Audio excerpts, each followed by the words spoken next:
A relative helped me uncover Mom's dark secrets, the scary lies she had been spinning for years.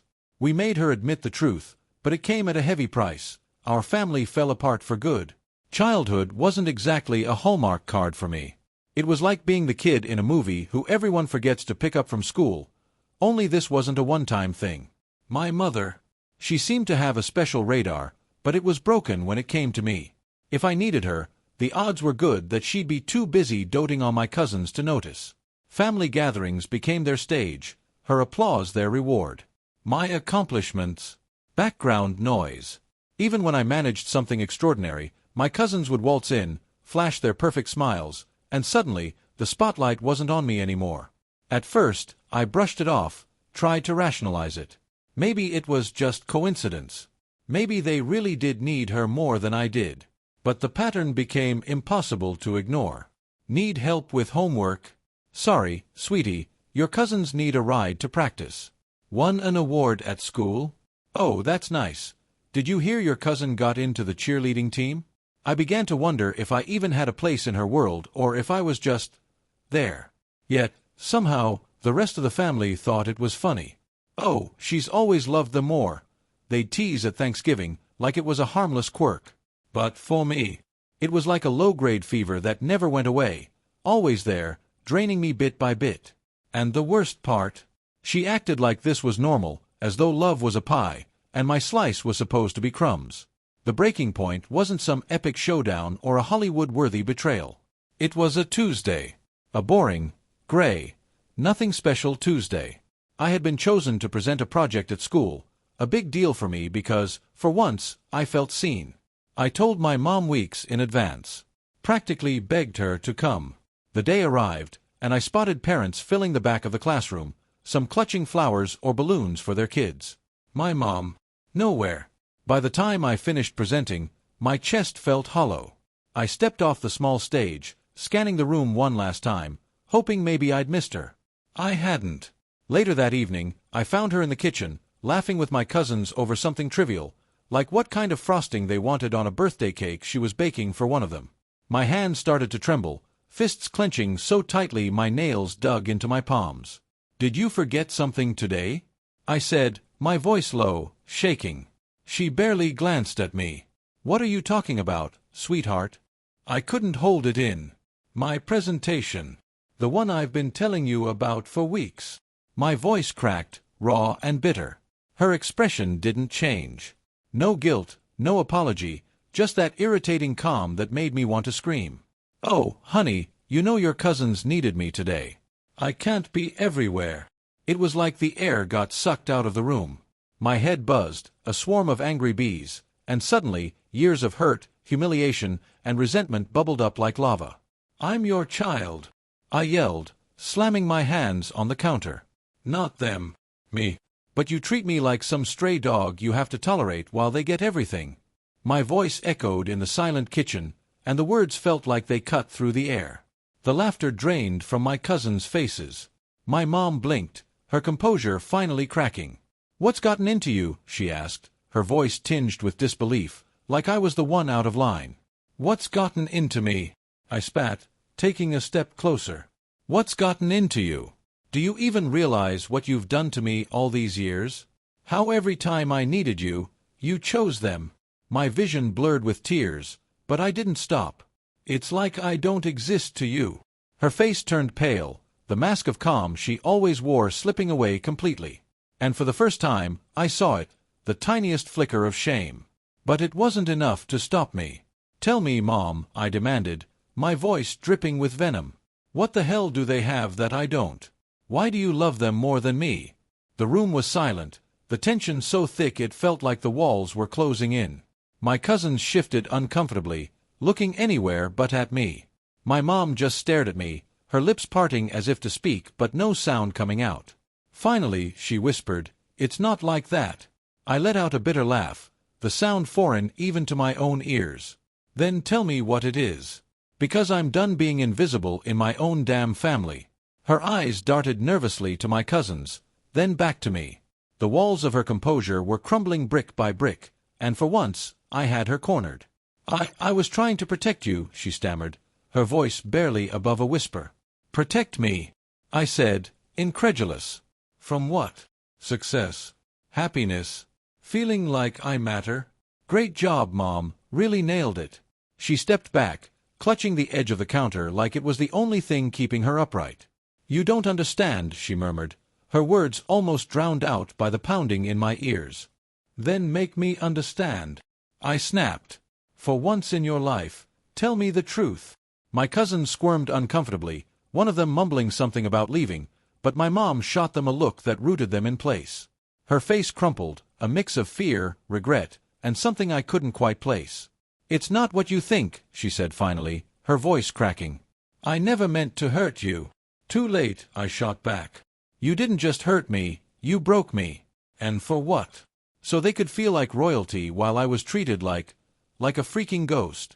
She opened her mouth, closed it, then opened it again, her words stumbling over each other like a train wreck.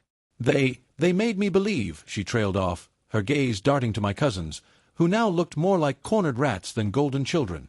What? I said, my voice sharp. What did they make you believe? One of my cousins finally spoke up, their voice hesitant and thin. Maybe we should just go. This is a family thing. Oh no, I cut in, turning to face them. You don't get to slink away now. Not after everything. I jabbed a finger in their direction. You've got plenty to say when it's my expense. Let's hear it now. My cousin's face flushed, and they glanced nervously at my mom, who was trembling like a leaf in a storm. They told me you didn't need me, she blurted suddenly, her voice a jagged whisper. What? I froze, the anger in me momentarily eclipsed by confusion.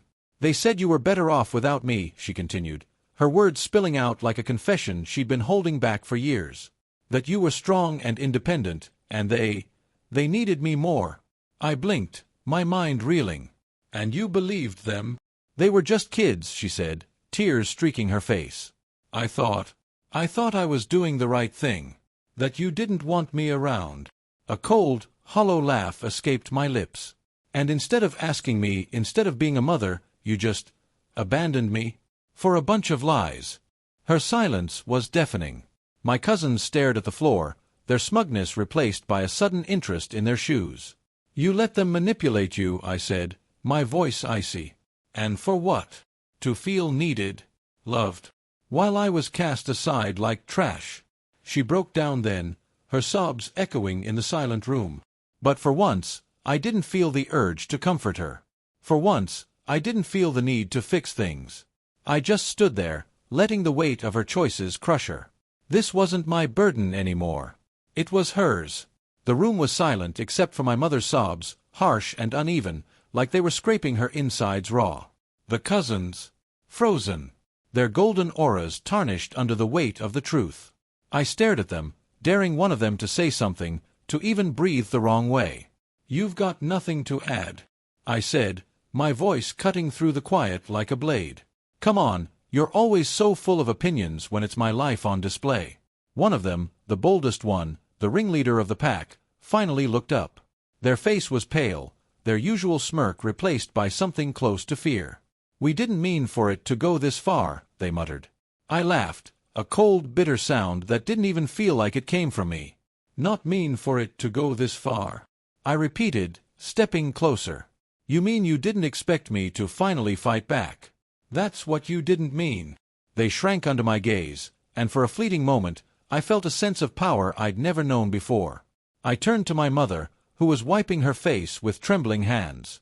You let them convince you I didn't need you, I said, my voice calm now, almost eerily so. You bought into their lies and left me to fend for myself because it was easier than being a parent? Her lips trembled as she tried to respond. I didn't know what to do. They said, stop. I snapped, my voice cutting through her excuses. Stop blaming them for your failures. They lied, sure, but you let them. You chose them over me every single time. That's not on them. That's on you. Her sobs grew louder, but I didn't flinch. I couldn't. Not anymore. You know what the worst part is? I said, my voice softer now, almost breaking. I still tried. I still wanted you to love me. Even when you ignored me. Even when you humiliated me. I kept trying. And you You didn't even see it. I see it now, she whispered, her voice so small it was almost lost in the weight of the moment. Too late, I replied, my words landing like a hammer. You don't get to see it now, after all the damage is done. That's not how this works. My cousins exchanged uneasy glances, clearly uncomfortable now that the spotlight had turned to them. I wasn't about to let them off the hook. You think I don't see through you? I said, turning to face them. You used her. Manipulated her. And for what? To make yourselves feel more important? More loved? The bold ones spoke again, their voice trembling now. We didn't think it would hurt you like that. We needed her, okay? Everyone needs someone, I said coldly. But you don't get to step on someone else to get it. And you certainly don't get to play victim when you're caught. The weight of my words seemed to settle on them, and for the first time, they looked genuinely ashamed. But it wasn't enough. It would never be enough. I turned back to my mother. You wanted to be needed?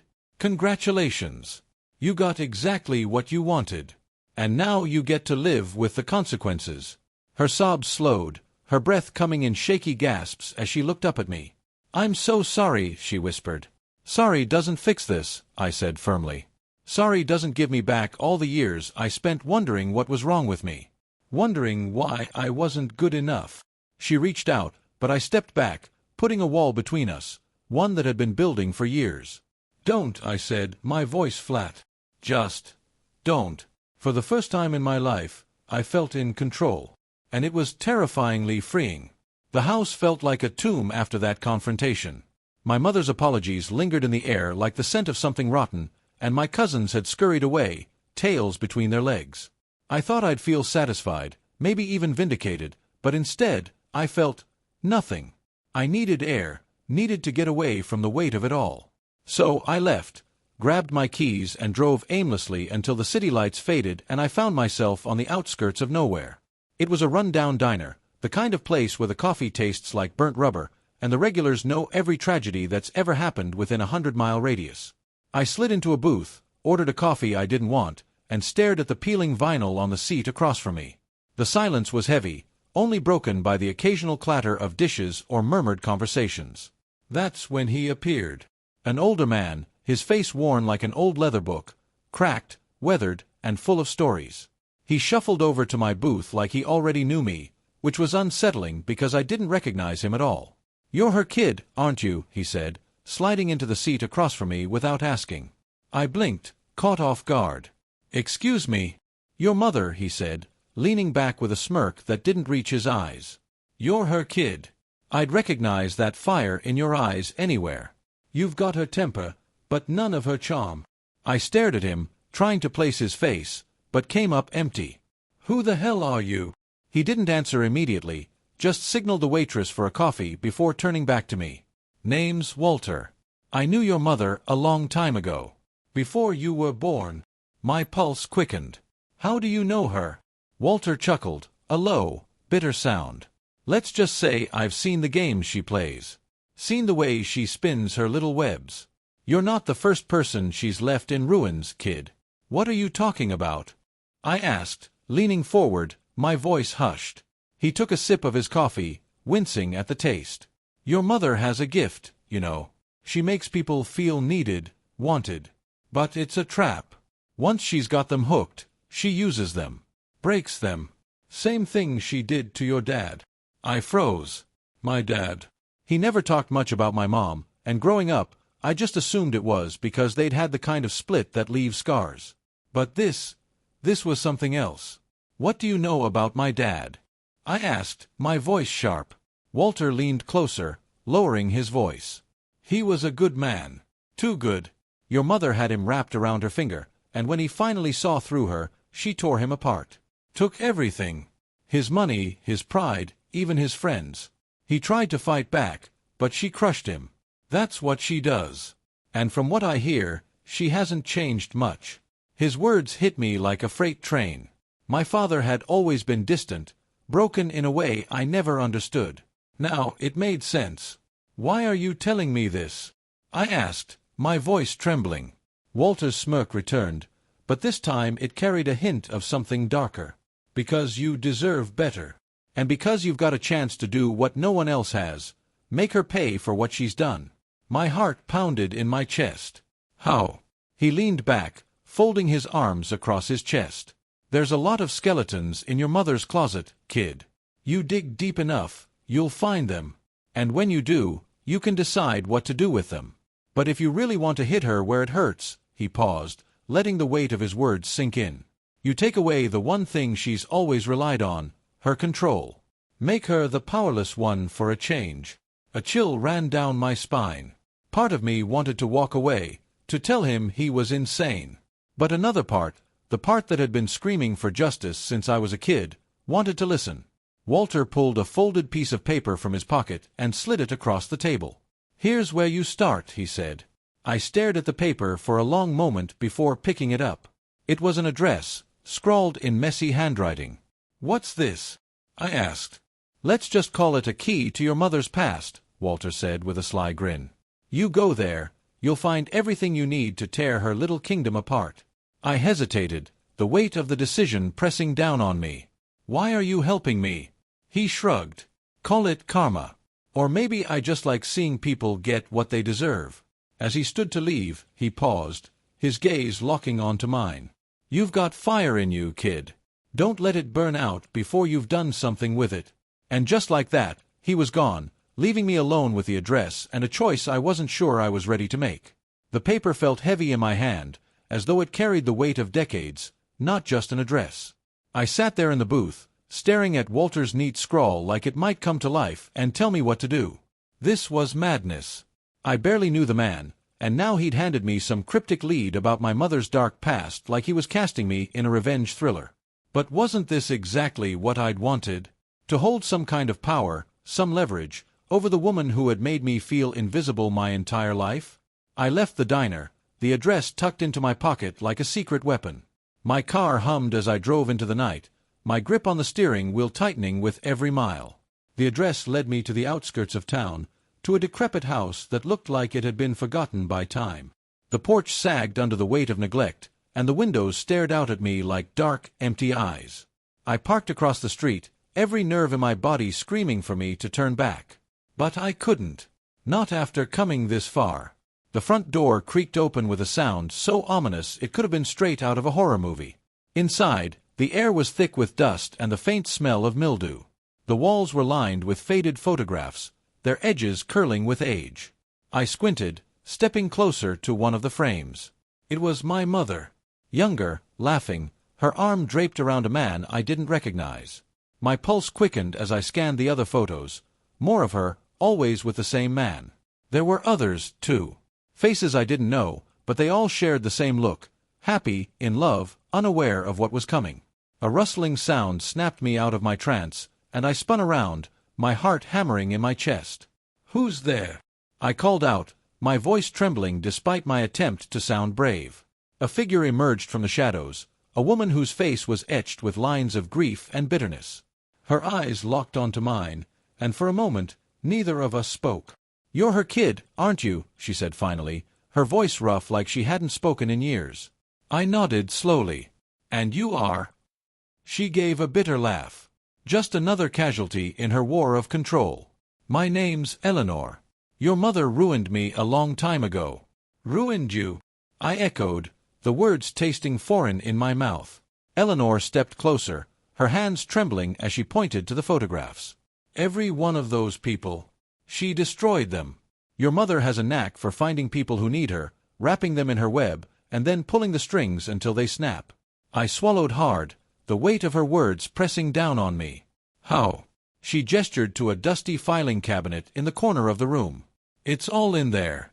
Letters, documents, recordings, proof of everything she's done. To me. To your father. To others. My knees felt weak as I moved to the cabinet, yanking the drawers open with trembling hands. Inside were folders, each labeled with names I didn't recognize. As I sifted through them, I found letters from my father, heartfelt, desperate pleas for my mother to stop whatever game she had been playing. There were legal documents, too, evidence of lawsuits, bankruptcies, lives torn apart. This can't be real, I whispered, my voice barely audible. Oh, it's real, Eleanor said, her tone dripping with venom. And now it's yours. Do whatever you want with it. Burn it, bury it, or use it to bring her down. But know this, she deserves everything she gets."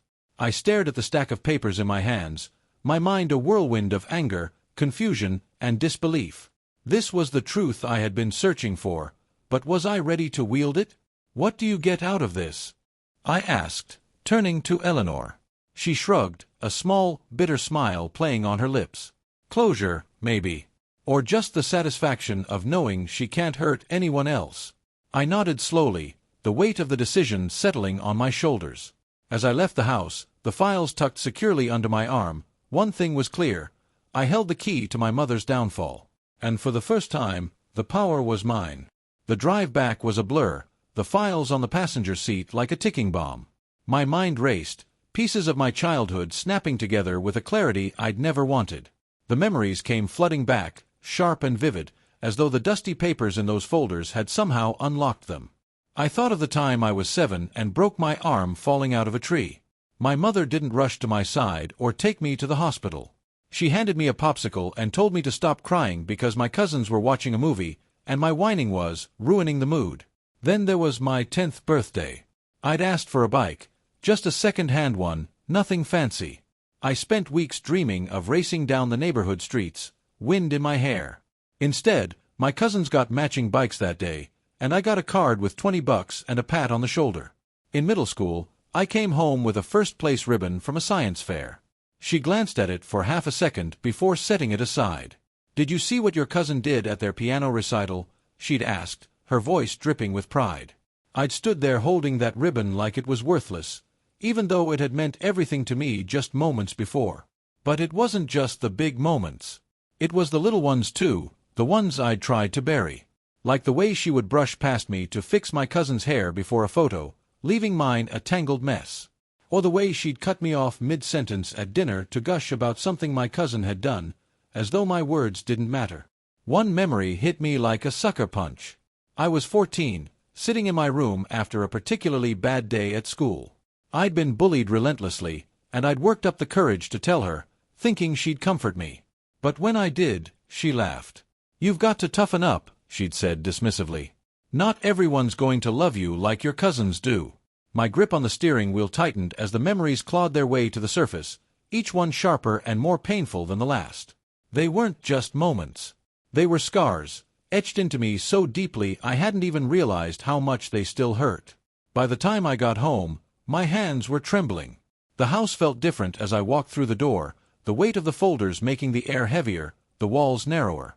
I sat at the kitchen table, the files spread out before me like a grotesque puzzle. The truth of my mother's actions was all there, laid bare in black and white. But it was those memories from my childhood that stung the most. They weren't just reminders of her neglect, they were proof of a pattern, of a woman who had always chosen to hurt me, whether consciously or not. And now, as I sat there staring at the damning evidence of her past, I realized something terrifying. Those moments from my childhood weren't just haunting me, they were fueling me.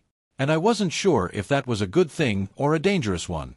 The kitchen felt suffocating as I stared at the files spread across the table, my childhood memories swirling in a chaotic storm inside my head. Each photo, letter, and legal document seemed to taunt me, daring me to do something with them. The weight of it all was crushing, but it also stoked a fire I hadn't realized was still burning inside me. I began sifting through the files, my hands shaking with a mix of rage and adrenaline. There were bank statements showing how my mother had siphoned money from my father's accounts, leaving him financially broken. There were letters from a woman begging my mother to stop spreading lies about her to destroy her career. And then there was a faded photograph, a younger version of my mother standing next to a child who wasn't me. I froze, staring at the picture. The boy in the photo couldn't have been more than 6 years old, his wide eyes filled with an innocence that seemed painfully familiar. On the back of the photo, in neat handwriting, were the words, "My firstborn." My stomach twisted as the implications hit me. My firstborn? What the hell did that mean? I flipped through more of the documents, my hands frantic now. That's when I found it, a birth certificate, yellowed with age. The name on it wasn't mine. It belonged to the boy in the photo. My mother had another child, a son, years before me. A wave of nausea washed over me as I pieced it together. This wasn't just about me being the forgotten child. There was a deeper pattern, a darker history of destruction. What had happened to him?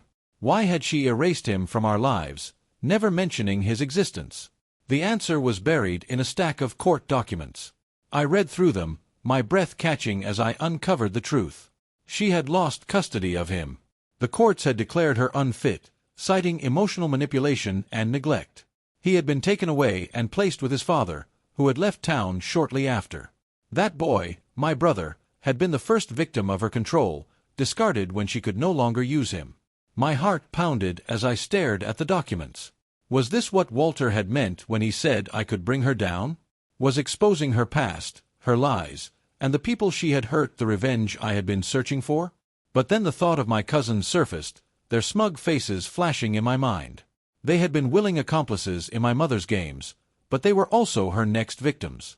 She had used them to keep me down, to feed her need for power. And eventually, when they no longer served her, they would face the same fate as that boy in the photograph. A strange calm settled over me as I realized what I had to do. I gathered the files, my movements methodical now. This wasn't just about revenge anymore. It was about ending her cycle of destruction. I reached for my phone and dialed Walter's number, the one he had scribbled on the back of the address he gave me. He answered on the second ring. "You find what you needed?" he asked, his voice rough but tinged with satisfaction. "I found everything," I replied. "But I need your help." "Help with what?" I took a deep breath, the weight of my decision settling over me. "Help making sure she can't hurt anyone else ever again." There was a pause on the other end of the line, and then Walter let out a low chuckle. "Kid, you've got more guts than I gave you credit for. All right, let's burn her kingdom to the ground." For the first time in my life, I felt like I was in control, and I was ready to wield it. The plan came together like a symphony of chaos, every piece falling perfectly into place. Walter's contacts and experience made sure of that. He had connections, people who knew how to make sure the truth came to light in ways that couldn't be ignored. The first move was subtle. Copies of the court documents, the financial records, and the letters were sent to key figures, family members, old friends of my mother, even the local community newsletter that loved scandal like a moth loves flame. Within days, whispers turned into a roaring fire. My mother, always so poised and calculated, was caught completely off guard. She called me, her voice trembling. "Did you do this?" she demanded, skipping any pretense of innocence. I didn't bother denying it. "It's called accountability," I said, my tone ice-cold. "Something you've never had to face until now." "You don't understand what you've done," she hissed, her mask of composure cracking. "You're destroying this family." I laughed, a sharp, humorless sound. "The family you destroyed long before I ever had the chance. You've been playing this game for years, Mom. Now it's my turn." The second move was public. Walter and I compiled a dossier, a damning timeline of my mother's lies and manipulation, complete with evidence. We released it to a local journalist who was all too eager to dig deeper. The story hit the news like a bomb, and my mother's carefully constructed image crumbled overnight. Her past victims came forward, one by one, sharing their own stories of betrayal and heartbreak. My father was among them. He spoke out for the first time, revealing the truth about their relationship and how she had systematically torn his life apart. And then, there were my cousins. They showed up at my door one night, their faces pale, their confidence shattered. "You've got to stop this," the bold one, the ringleader, pleaded, their voice shaking. "Why would I?" I asked, crossing my arms and leaning against the doorframe. "You didn't stop when it was my life being ripped apart. Why should I?" "We didn't know it would come to this," another cousin whispered, tears streaming down their face. "We didn't realize how bad it was." I stared at them, their excuses ringing hollow in my ears. "You didn't care when it was happening to me," I said. "But now that it's your lives on the line, you suddenly want mercy? Funny how that works." They begged and pleaded, promising to change, to make amends. But I simply shook my head. "You can face the truth just like she is. Maybe you'll come out of it better people. Or maybe you won't. Either way, it's not my problem anymore." I shut the door on them and didn't look back. As for my mother, she lost everything, her reputation, her allies, her power. The woman who once controlled every room she entered was now a pariah, her name synonymous with deceit. One day, she showed up at my house, uninvited and unannounced. She looked smaller than I'd ever seen her, her shoulders hunched, her eyes hollow. "Why?" she asked, her voice breaking. "Why did you do this to me?" I met her gaze, unwavering. "Because you did it to everyone else. Because you needed to be stopped." Tears streamed down her face, but I felt no sympathy. "You wanted control, Mom," I said, stepping back into my house. "Well, now you've lost it. And I've found mine." As I closed the door, a strange sense of peace settled over me. The scars she left would never fully fade, but for the first time, they didn't feel like a burden. I had taken back my power. And that was enough. The aftermath was quieter than I expected. No fireworks, no dramatic final showdown. Just silence. My mother faded into the background of her own life, a woman stripped of the power she had wielded for so long. She didn't call again, didn't try to apologize or explain. She knew it wouldn't matter. The family splintered, as I knew it would. My cousins disappeared from my life entirely, too ashamed or too angry to face me. I heard through the grapevine that they were struggling to reconcile their own roles in everything, but I didn't care. That wasn't my fight anymore. I kept the files, though. Not out of spite, but as a reminder. A reminder of what I'd endured, and what I'd overcome. I locked them away in a drawer, knowing I'd probably never look at them again, but unable to part with them just yet. Walter called a few weeks later, his voice tinged with a rare note of satisfaction. "You did it, kid," he said. "You put her in her place." I nodded, even though he couldn't see me. "I didn't just do it for me," I replied. "I did it for everyone she hurt. And for everyone she might have hurt if no one stopped her." "You're a better person than most," he said with a chuckle. "I'd have burned her whole world to the ground just for fun." I didn't answer. The truth was, I didn't feel like a hero. I wasn't sure I felt anything, really. The fire that had driven me for so long had burned out, leaving behind only embers. Time passed. Life moved on. I got a promotion at work, started seeing someone who made me laugh in a way I hadn't in years. The house that had once felt like a battlefield became a sanctuary, filled with warmth and quiet joy. But every now and then, in the stillness of the night, I'd think about her. About the woman who had shaped my childhood, for better or worse. I didn't hate her anymore. Hate takes too much energy. Instead, I felt a distant sadness, like mourning someone who had died long before their body gave out. The last I heard, she had moved to a small town a few hours away, living alone in a modest apartment. The woman who had once ruled every room she entered now spent her days in anonymity, the queen without a kingdom. And me? I was free. Not just from her, but from the shadow of who I had been under her rule. For the first time, I could breathe without feeling the weight of her expectations, her manipulations, her love that was always just out of reach. I wasn't the broken child she had left behind. I was whole. And that was the best revenge of all.